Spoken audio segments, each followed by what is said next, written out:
ಅದರಲ್ಲಿ ಮನುಷ್ಯ ಕಟ್ಟಿಕೊಂಡ ಸಂಬಂಧಗಳು ಬಹಳ ಮುಖ್ಯವಾದದ್ದು. ಆದರೆ ಬರ್ತಾ ಬರ್ತಾ ಬರ್ತಾ ಮನುಷ್ಯ ಇದು ಇಂತಿಂಥ ಕಡೆ ನಿಷಿದ್ಧ, ಇದು ಸರಿಯಲ್ಲ, ಇದು ಸರಿ, ಇದು ಹೀಗಿರಬೇಕು ಅಥವಾ ಹೀಗಿರಬಾರ್ದು ಅನ್ನೋ ನಿಯಮಗಳನ್ನು ತಗೊಂಡು ಬಂದರು. ಈ ಸಂಬಂಧಗಳು ಈಗ ಬರ್ತಾ ಬರ್ತಾ ತೆಳುವಾಗ್ತಾ ಇವೆ ಅನ್ನೋದು ನಮ್ಮ ಬಹಳ ದೊಡ್ಡ ವಿಷಾದ. ನೀವು ಇಂಗ್ಲೀಷ್ಗೆ ಹೋದರೆ ಸಂಬಂಧಗಳಿಗೆ ಸಂಬಂಧಪಟ್ಟ ಶಬ್ದಗಳೇ ಕಡಿಮೆ. ಈ ಜಗತ್ತಲ್ಲಿರೋ ಎಲ್ಲ ಅಣುರೇಣು ತೃಣಕಾಷ್ಟಗಳು ಕಸಿನ್ ಅನ್ನೋದ್ರೊಳಗೆ ಬಂದು ಹೋಗ್ತಾರೆ. ಆಂಟ್ ಅಂಕಲ್ ಅಂದರೆ ಯಾರು ಬೇಕಾದರೂ ಆಗ್ಬೋದು. ಒಂದು ಗಂಡಸಿಗೆ ಇಬ್ಬರು ಹೆಂಡತಿಯರಿದ್ರೆ ಅವನು ಸವತಿಯರು ಇರ್ತಾರೆ. ಒಬ್ಬ ಹೆಣ್ಣಿಗೆ ಇಬ್ಬರು ಗಂಡಂದಿರಿದ್ರೆ ಅದಕ್ಕೆ ಶಬ್ದಗಳಿಲ್ಲ. ಯಾಕಿಲ್ಲ ಅಂದರೆ ಆ ಸಂಬಂಧವೇ ಇಲ್ಲ ನಮ್ಮಲ್ಲಿ. ಸಾಧಾರಣವಾದ ಹಳ್ಳಿಗಳಲ್ಲಿ ಬರ್ಗರು, ಪಾಸ್ತಾ, ನೂಡಲ್ಸ್ ಸಿಗ್ತವೆ, ಅಲ್ಲಿ ತನಕ ಹೋಗ್ತಿದೆ. ಅಂದರೆ ಬರೀ ಆಹಾರ ಮಾತ್ರ ಅಲ್ಲ ಹೋಗಿರೋದು, ಅದರ ಹಿಂದೆ ಆ ಬದುಕಿನ ಕ್ರಮ ಕೂಡ ಹೋಗ್ಬಿಡುತ್ತೆ.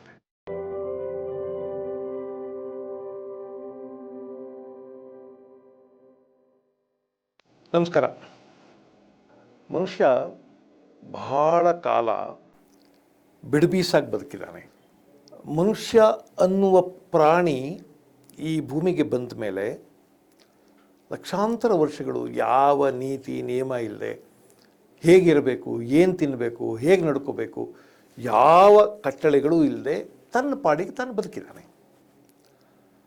ಆಮೇಲೆ ಮನುಷ್ಯನಿಗೆ ಈ ಬುದ್ಧಿ ಭಾವಗಳು ಬೆಳೆಯೋದಕ್ಕೆ ಶುರು ಮಾಡಿದ ಮೇಲೆ ಒಂದೊಂದಾಗಿ ತನಗೆ ತಾನೇ ತನ್ನ ಸಮಾಜದ ಕ್ಷೇಮಕ್ಕೋಸ್ಕರ, ತನ್ನ ಸಮಾಜ ಚೆನ್ನಾಗಿರಬೇಕು ಅನ್ನೋದಕ್ಕೋಸ್ಕರ, ತನ್ನ ಸಮಾಜ ಸುಂದರವಾಗಬೇಕು ಅನ್ನೋದಕ್ಕೋಸ್ಕರ ಬೇರೆ ಬೇರೆ ಕಟ್ಟಳೆಗಳನ್ನು, ಬೇರೆ ಬೇರೆ ನೀತಿಗಳನ್ನು, ಬೇರೆ ಬೇರೆ ನಿಯಮಗಳನ್ನು ತಾನೇ ರೂಪಿಸ್ಕೊಂಡಿದ್ದಾನೆ. ಅದರಲ್ಲಿ ಮನುಷ್ಯ ಕಟ್ಟಿಕೊಂಡ ಸಂಬಂಧಗಳು ಒಂದು ಬಹಳ ಮುಖ್ಯವಾದದ್ದು. ಭಾಳ ಹಿಂದಿನ ಕಾಲದಲ್ಲಿ, ಲಕ್ಷಾಂತರ ವರ್ಷಗಳ ಹಿಂದೆ ಮನುಷ್ಯನಿಗೆ ಸಂಬಂಧ ಅನ್ನೋದು ಏನೋ ಗೊತ್ತಿರಲಿಲ್ಲ. ಪ್ರಾಣಿಗಳು ಹೆಂಗಿರ್ತವೆ ಮನುಷ್ಯನೂ ಹಾಗೇ ಇದ್ದ, ಹಾಗಂತ ಆಂಥ್ರೋಪಾಲಜಿಸ್ಟ್ಗಳು ಹೇಳ್ತಾರೆ.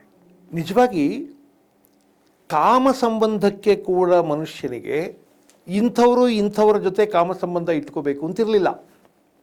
ಆರಂಭದಲ್ಲಿ ಯಾರ ಜೊತೆ ಬೇಕಾದರೂ ಲೈಂಗಿಕ ಸಂಬಂಧ ಹೊಂದಬಹುದಾಗಿತ್ತು. ಆದರೆ ಬರ್ತಾ ಮನುಷ್ಯ ಇದು ಇಂತಿಂಥ ಕಡೆ ನಿಷಿದ್ಧ, ಇದು ಸರಿಯಲ್ಲ, ಇದು ಸರಿ, ಇದು ಹೀಗಿರಬೇಕು ಅಥವಾ ಹೀಗಿರಬಾರ್ದು ಅನ್ನೋ ನಿಯಮಗಳನ್ನು ತಗೊಂಡು ಬಂದರು. ಇದೆಲ್ಲದರಿಂದ ಸಮಾಜದ ರಚನೆ ಹೆಚ್ಚು ಚೆಂದ ಆಗುತ್ತೆ ಅಂತ. ಆಮೇಲೆ ಸಮಾಜದಲ್ಲಿ ಬದುಕುವ, ಭಾಗವಹಿಸುವ ಎಲ್ಲರೂ ಅವ್ರಿಗೊಂದು ಸುರಕ್ಷತೆಯ ಭಾವನೆ ಬರುತ್ತೆ ಅಂತ. ಅದಕ್ಕಾಗಿ ಸಂಬಂಧಗಳು ಬಂದವು. ಈ ಸಂಬಂಧಗಳು ಈಗ ಬರ್ತಾ ತೆಳುವಾಗ್ತಾ ಇವೆ ಅನ್ನೋದು ನಮ್ಮ ಬಹಳ ದೊಡ್ಡ ವಿಷಾದ.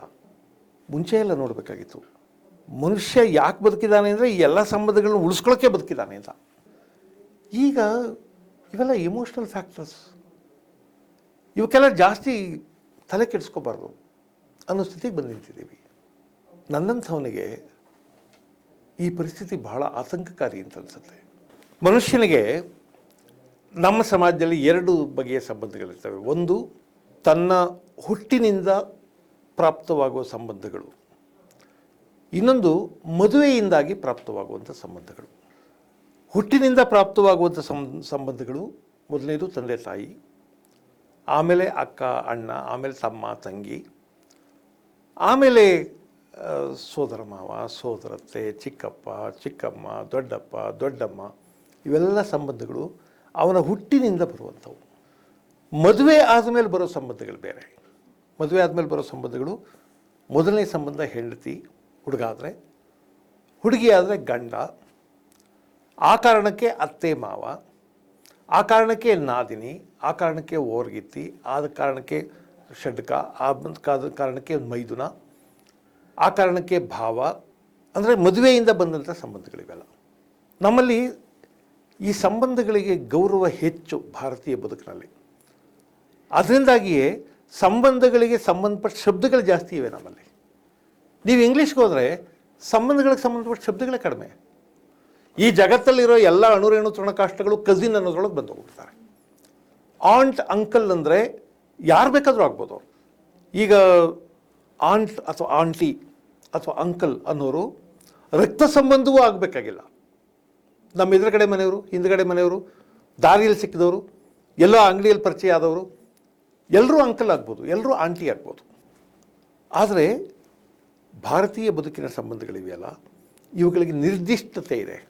ನೋಡಿ, ಇಂಗ್ಲೀಷ್ನಲ್ಲಿ ಬ್ರದರ್ ಅಂತಾರೆ. ಬ್ರದರ್ನಲ್ಲಿ ಅಣ್ಣನೋ ತಮ್ಮನೋ ಅಂತಿಲ್ಲ. ಅಣ್ಣನೋ ತಮ್ಮನೋ ಅಂತ ನಿರ್ದಿಷ್ಟವಾಗಿ ಸೂಚಿಸಬೇಕಾದ್ರೆ ಎಲ್ಡರ್ ಬ್ರದರ್, ಯಂಗರ್ ಬ್ರದರ್ ಅಂತಾರೆ. ಆ ಎಲ್ಡರ್ ಬ್ರದರ್, ಯಂಗರ್ ಬ್ರದರ್ ಅನ್ನೋದಿದೆಯಲ್ಲ, ಅದು ಇಂಗ್ಲೀಷಿನ ಸಹಜವಾದ ಶಬ್ದಗಳಲ್ಲ ಅವು.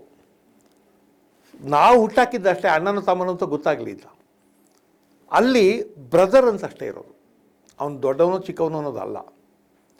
ಹಾಗೆಯೇ ತಂಗಿ ಅನ್ನೋದಕ್ಕೆ, ಅಕ್ಕ ಅನ್ನೋದಕ್ಕೆ ಅಲ್ಲಿ ಬೇರೆ ಶಬ್ದಗಳಿಲ್ಲ, ಸಿಸ್ಟರ್ ಅಂತ ಒಂದೇ ಶಬ್ದ ಇರೋದು. ಆ ಸಿಸ್ಟರ್ ಅನ್ನೋದ್ರಲ್ಲಿ ಇದೆಲ್ಲ ಇದೆ. ಅಷ್ಟು ಮಾತ್ರ ಅಲ್ಲ, ಈ ಕ್ರೈಸ್ತ ಧರ್ಮದಲ್ಲಿ ನನ್ಸ್ ಇರ್ತಾರಲ್ಲ, ಅವ್ರನ್ನು ಕೂಡ ಸಿಸ್ಟರ್ ಅಂತಾರೆ. ಅಥವಾ ಕ್ರೈಸ್ತ ಧರ್ಮದ ಟ್ರೈನೀಸ್ ಇರ್ತಾರಲ್ಲ, ಅವ್ರನ್ನು ಕೂಡ ಬ್ರದರ್ ಅಂತಾರೆ. ಅವ್ನು ಫಾದರ್ ಆಗೋದಕ್ಕೆ ಮುಂಚೆ ಬ್ರದರ್ ಆಗಿರ್ತಾರೆ. ನಮ್ಮಲ್ಲಿ ಫಾದರ್ ಇದಲ್ಲ, ಕ್ರೈಸ್ತ ಧರ್ಮದಲ್ಲಿ ಫಾದರ್ ಅಂದರೆ ಅಲ್ಲಿ ಕ್ರೈಸ್ತ ಧರ್ಮಗುರು ಅಂತ, ಅದಕ್ಕೆ ಬೇರೆ ಅರ್ಥ ಇದೆ. ಆದರೆ ನಮ್ಮಲ್ಲಿ ಸಂಬಂಧಗಳು ಎಲ್ಲ ನಿರ್ದಿಷ್ಟವಾಗಿರೋದ್ರಿಂದನೇ ನಿರ್ದಿಷ್ಟವಾದ ಹೆಸರುಗಳಿವೆ. ಸುಮ್ಮನೆ ಇದನ್ನು ತಪ್ಪು ತಿಳ್ಕೊಬೇಡಿ. ಒಬ್ಬ ಗಂಡನಿಗೆ ಇಬ್ಬರು ಹೆಂಡತಿಯರಿದ್ದರೆ ಅವನು ಸವತಿಯರು ಅಂತಾರೆ. ಒಂದು ಗಂಡಸಿಗೆ ಇಬ್ಬರು ಹೆಂಡತಿಯರಿದ್ದರೆ ಅವನು ಸವತಿಯರು ಇರ್ತಾರೆ. ಒಬ್ಬ ಹೆಣ್ಣಿಗೆ ಇಬ್ಬರು ಗಂಡಂದಿರಿದ್ದರೆ ಅದಕ್ಕೆ ಶಬ್ದಗಳಿಲ್ಲ. ಯಾಕಿಲ್ಲ ಅಂದರೆ ಆ ಸಂಬಂಧವೇ ಇಲ್ಲ ನಮ್ಮಲ್ಲಿ. ಒಬ್ಬ ಹೆಣ್ಣಿಗೆ ಇಬ್ಬರು ಗಂಡಂದಿರಿರುವುದು ಸಾಮಾಜಿಕವಾಗಿ ಒಪ್ಪಿತವಾದ ಪದ್ಧತಿ ಅಲ್ಲ ಅದು. ಅದರಿಂದಾಗಿ ಅದಕ್ಕೆ ಸಂಬಂಧಪಟ್ಟ ಶಬ್ದವೇ ಇಲ್ಲ. ಒಬ್ಬ ಗಂಡಸಿಗೆ ಇಬ್ಬರು ಹೆಂಡತಿಯರು ಸಾಧ್ಯ ಇತ್ತು, ಅದರಿಂದಾಗಿ ಆ ಹೆಂಡತಿಯರ ನಡುವಿನ ಸಂಬಂಧವನ್ನು ನಾವು ಸವತಿಯರು ಅಂತ ಕರಿತಾ ಇದ್ವಿ. ಆಮೇಲೆ ಒಂದು ಮನೆಯಲ್ಲಿ ಅಣ್ಣ ತಮ್ಮಂದಿರನ್ನು ಮದುವೆ ಆಗಿರುವ ಎಲ್ಲ ಹೆಣ್ಣು ಮಕ್ಕಳು ಓರ್ಗಿತ್ತಿಯರಾಗ್ತಾರೆ. ಅಕ್ಕ ತಂಗಿಯರನ್ನು ಮದುವೆ ಆಗಿರುವಂಥ ಎಲ್ಲ ಗಂಡಸರು ಷಂಡಕರಾಗ್ತಾರೆ. ಇಂಥ ಸಂಬಂಧಗಳೆಲ್ಲ ವಿದೇಶಿ ಸಂಸ್ಕೃತಿಯಲ್ಲಿಲ್ಲ, ಬೇರೆ ದೇಶಗಳಲ್ಲಿಲ್ಲ. ಜಪಾನ್ ಅಂತ ದೇಶ, ಥಾಯ್ಲ್ಯಾಂಡ್ ಅಂತ ದೇಶ ನಾನು ಬಲ್ಲ ಹಾಗೆ ಸಂಬಂಧಗಳಲ್ಲಿ ಈಗಲೂ ನಿರ್ದಿಷ್ಟತೆಯನ್ನು ಇಟ್ಟುಕೊಂಡು ಸಂಬಂಧಗಳನ್ನು ಕಾಪಾಡ್ಕೊಳ್ಳೋದು ಪ್ರಯತ್ನ ಪಡುತ್ತೆ.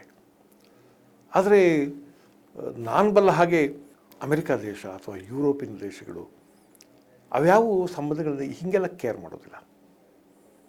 ಭಾರತ ದೇಶ ಸಂಬಂಧಗಳನ್ನು ಏನಾದರೂ ಮಾಡಿ ಇಟ್ಕೋಬೇಕು ಅಂತ ಒದ್ದಾಡ್ತಿರುತ್ತೆ. ಆದರೆ ಈಗ ಈ ವಿದೇಶಗಳು ನಮ್ಮೊಳಗೆ ನುಗ್ಗುತ್ತಾ ಇರೋದ್ರಿಂದ, ಅದರಲ್ಲೂ ಅಮೆರಿಕ ಎಷ್ಟು ನುಗ್ಗುತ್ತಾ ಇದೆ ಅಂದರೆ ನಮ್ಮ ಬದುಕಿನೊಳಗೆ ತೀರಾ ದೂರ ಕಾಲು ಚಾಚಿಬಿಟ್ಟಿದೆ. ನಮ್ಮ ಊಟ, ರೀತಿ, ನೀತಿ, ತಿನ್ನೋದು ಎಲ್ಲವೂ ಅಮೆರಿಕ ಆಗ್ತಾ ಇದೆ. ಸಾಧಾರಣವಾದ ಹಳ್ಳಿಗಳಿಗೆ ಪಿಜ್ಜಾ ಹೋಗ್ತಾ ಇದೆ. ಸಾಧಾರಣವಾದ ಹಳ್ಳಿಗಳಲ್ಲಿ ಬರ್ಗರು, ಪಾಸ್ತಾ, ನೂಡಲ್ಸ್ ಸಿಗ್ತವೆ. ಅಲ್ಲಿ ತನಕ ಹೋಗ್ತಿದೆ. ಅಂದರೆ ಬರೀ ಆಹಾರ ಮಾತ್ರ ಅಲ್ಲ ಹೋಗಿರೋದು, ಅದರ ಹಿಂದೆ ಆ ಬದುಕಿನ ಕ್ರಮ ಕೂಡ ಹೋಗ್ಬಿಡುತ್ತೆ. ಈಗ ನಾವೆಲ್ಲ ಕೈಯಲ್ಲಿ ಊಟ ಮಾಡ್ತಿದ್ವಿ, ಆದರೆ ನೀವು ಪಿಜ್ಜಾ ಕಾರ್ನರ್ಗೆ ಹೋಗಿ ಪಿಜ್ಜಾನ ಕೈಯಲ್ಲಿ ತಿನ್ನೋಕ್ಕಾಗಲ್ಲ. ತಿಂದರೆ ಬೇರೆಯವರೆಲ್ಲ ನಿಮ್ಮ ತಪ್ಪು ತಿಳ್ಕೊತಾರೆ. ಅದಕ್ಕೆ ನೀವು ಅದಕ್ಕೆ ಬೇಕಾದ ಉಪಕರಣಗಳನ್ನೇ ಉಪಯೋಗಿಸ್ಬೇಕು. ಸೊ ಅದಕ್ಕೊಂದು ಸ್ಟೈಲ್ ಇರುತ್ತೆ. ಆ ಆಹಾರ ಪದ್ಧತಿ ಬೇಕಾದ ಉಪಕರಣಗಳ ಜೊತೆನೇ ತಿನ್ನಬೇಕು. ನಮ್ಮ ಥರ ತಿನ್ನೋಕ್ಕಾಗಲ್ಲ. ಅಂದರೆ ಬರೀ ಆಹಾರ ಮಾತ್ರ ಒಳಗೆ ಬರ್ತಾ ಇಲ್ಲ, ಆಹಾರ ತಿನ್ನುವ ಕ್ರಮವೂ ಒಳಗೆ ಬರ್ತಾ ಇದೆ. ಆಮೇಲೆ ಆ ಆಹಾರ ತಿನ್ನುವಾಗ ನಮಗೆ ಬೇಕಾದ ಭಾಷೆ, ಅದು ನಮ್ಮ ಕನ್ನಡ ಅಲ್ಲ, ಭಾಳ ಸಲ ಆ ಭಾಷೆ ಕೂಡ ಒಳಗೆ ಬರುತ್ತೆ. ಅಂದರೆ ನಮ್ಗೆ ಗೊತ್ತಿಲ್ಲದ ಹಾಗೆ ಇಂಗ್ಲೀಷ್ ನಮ್ಮೊಳಗೆ ಭಾಳ ದೂರ ಕಾಲಿಟ್ಬಿಟ್ಟಿದೆ.